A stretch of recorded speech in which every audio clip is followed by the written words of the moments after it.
Hello students, yes, this is Ankit Singh Pal and welcome to Magnet Brains Hindi medium, जहां आपको मिलता है class 6 to class 12 free education, वो भी high quality content के साथ। Students, Magnet Brains Hindi medium आपको प्रोवाइड कराता है सीबीएसई बोर्ड के साथ साथ UP board, MP board, Delhi board, Rajasthan board and Bihar board. अगर आप अपनी तैयारी को और इनहेंस करना चाहते हैं तो जा सकते हैं मैग्नेट ब्रेन्स के e books and e notes के साथ। स्टूडेंट्स, आज हम लोग कुछ नया पढ़ेंगे। सर, नया क्या पढ़ेंगे? आज हम लोग पढ़ेंगे फिजिक्स एक्सपेरिमेंट में प्रकाश का परावर्तन। तो चलिए स्टार्ट करते हैं। पहले जल्दी से वीडियो को लाइक करें और शेयर कर दें सबके पास। तो देखते हैं प्रकाश का परावर्तन सर होता क्या है। स्टूडेंट्स, जब प्रकाश की कोई किरण किसी चिकने व पॉलिशदार किए हुए तल से टकराती है तो वह वापस उसी माध्यम में लौट जाती है। यह घटना प्रकाश का परावर्तन कहलाती है। सर, ये मुझे थोड़ा समझ में नहीं आया, आइए समझाते हैं। जब भी कोई किरण किसी चिकने व पॉलिशदार सरफेस पर टकराती है तो वो टकराने के बाद उसी माध्यम में लौट जाती है जिस माध्यम से वो आई है। इसको ऐसे समझ सकते हैं कि आप एक रूम में हैं और रूम में आप बॉल है आपके हाथ में, आप क्या कर रहे हैं? बॉल को दीवार पर मार रहे हैं। अब क्या होगा? क्या वो बॉल दीवार को क्रॉस करके दूसरी तरफ चली जाएगी? तो आंसर होगा अरे नहीं सर, वो बॉल क्या करेगी?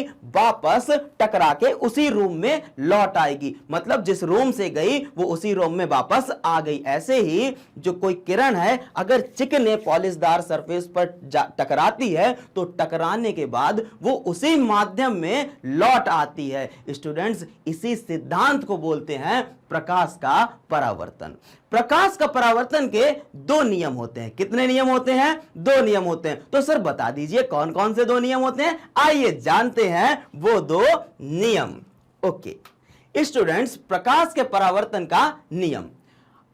आपतित किरण, परावर्तित किरण तथा आपतन बिंदु पर अविलंब तीनों एक ही तल में होते हैं। दूसरा नियम, परावर्तन कोण सदैव आपतन कोण के बराबर होता है। सर ये तो लिखा हुआ है, जरा मुझे समझाइए। ओके, इसको समझाने से पहले मुझे यहां पर कुछ डायग्राम बनाना होगा। आइए बनाते हैं डायग्राम।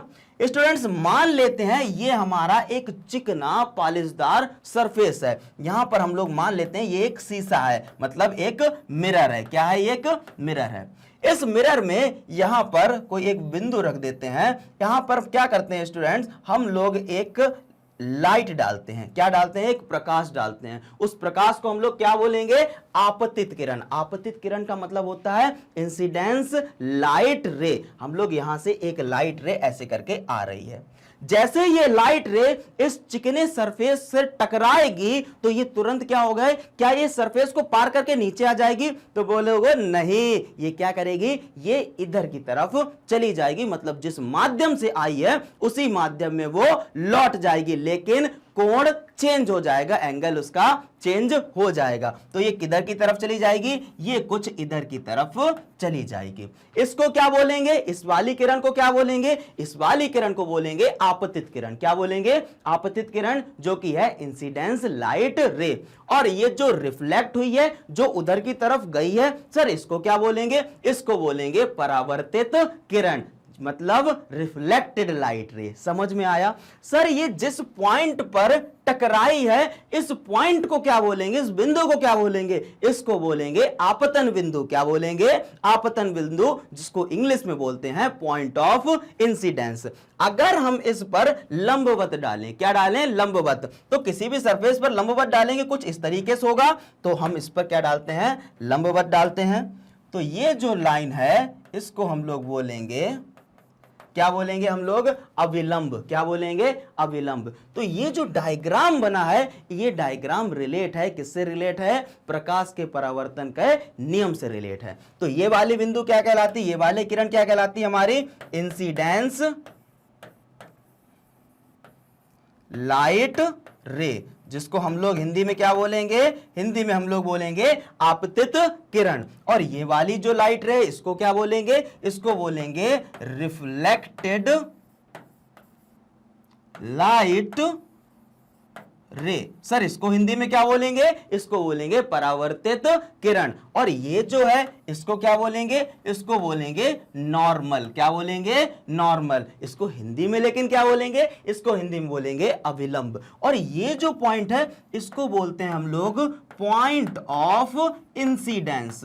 पॉइंट ऑफ इंसिडेंस का मतलब है कि जिस पॉइंट पर ये सारी घटना हो रही है, मतलब आपतित आपतन बिंदु। समझ में आया स्टूडेंट्स? अब यहां पर एक नियम है। क्या नियम है? जो नियम बताता है कि आपतित किरण, परावर्तित किरण तथा आपतन बिंदु पर अविलंब तीनों एक ही तल में होंगे। देखो क्या ये आप इंसिडेंट लाइट रे, रिफ्लेक्टेड लाइट रे एंड द नॉर्मल, क्या ये तीनों चीजें हमारे ब्लैक बोर्ड पर हैं, हमारी स्क्रीन पर हैं? तो आप कहेंगे कि हाँ ये तीनों चीजें स्क्रीन पे हैं, मतलब एक ही प्लेन में पाई जाएंगी। इसको बोलते हैं किसका? पहला नियम। किसका नियम? पहला, प्रकाश के परावर्तन का पहला नियम। सर दूसरा नियम क्या होता है? दूसरा नियम होता है कि जितना कोण, जितना एंगल नॉर्मल और इंसिडेंस के बीच का होगा, आपतित किरण और अविलंब के बीच का जितना कोण होगा उतना ही कोण अविलंब और परावर्तित किरण के बीच का होगा। तो मतलब ये दोनों कोण कैसे होते हैं? बराबर होते हैं। अगर एंगल आई को, इसको बोलते हैं एंगल आई, इंसिडेंस एंगल, और इसको बोलते हैं एंगल आर, रिफ्लेक्शन एंगल। मतलब जो एंगल आर है वो किस पर डिपेंड है? एंगल आई पर है। तो वही दूसरा नियम लिखा है कि परावर्तन कोण आर सदैव आपतन कोण आई के बराबर होगा। यहां पर समझ में आया? मतलब अगर हम एंगल आई को बढ़ाएंगे तो हमारा एंगल आर भी बढ़ेगा, और अगर एंगल आई को घटाएंगे तो हमारा एंगल आर भी घटेगा। समझ में आया? सर समझ में तो आ गया, लेकिन कभी ऐसा आंखों के सामने मैंने देखा नहीं है। अगर आपने इसको आंखों के सामने स्टूडेंट्स नहीं देखा है तो चलिए मैं करके दिखाता हूं एक्सपेरिमेंट, और देखते हैं कि कैसे एंगल आई एंगल आर के इक्वल होता है। तो रेडी है ना एक्सपेरिमेंट के लिए?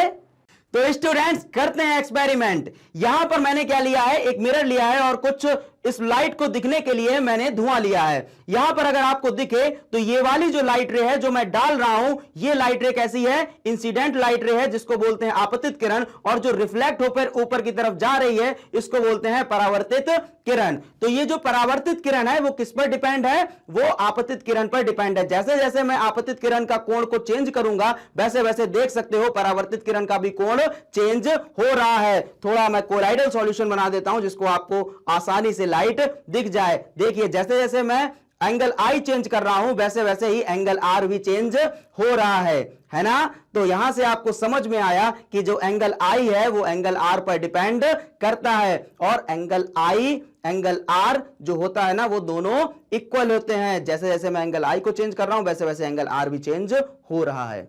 स्टूडेंट्स इस एक्सपेरिमेंट को समझ में आया आपको? तो चलिए इस वीडियो को करते हैं एंड और बढ़ते हैं आगे की ओर। तो स्टूडेंट्स कैसा लगा आपको ये एक्सपेरिमेंट? डेफिनेटली आपको समझ में आया होगा कैसे प्रकाश का परावर्तन काम करता है। तो ऐसे ही एक्सपेरिमेंटल वीडियोस देखने के लिए आप विजिट कर सकते हैं हमारे YouTube channel Magnet Brains Hindi medium को, एप्लीकेशन एंड वेबसाइट पर। Students Magnet Brains Hindi medium and English medium provide कराता है CBSE board, Delhi board, Bihar board, UP board, MP board, Rajasthan board, Vedic maths, crash course and spoken English, वो भी high quality education के साथ बिल्कुल free of cost में। Students आप जा सकते हैं e notes and e books के साथ भी, जिनकी लिंक डिस्क्रिप्शन बॉक्स में दे रखी है। हमारे और भी सोशल मीडिया एप्स हैं जिन पर आप जरूर फॉलो करें, जैसे Facebook, Instagram, Twitter, Telegram and WhatsApp. और इस वीडियो को ज्यादा से ज्यादा लाइक करें, शेयर करें एंड चैनल को सब्सक्राइब करना मत भूलें। ऐसे ही बने रहें मैग्नेट ब्रेन्स हिंदी के साथ। तब तक के लिए जय हिंद, जय भारत।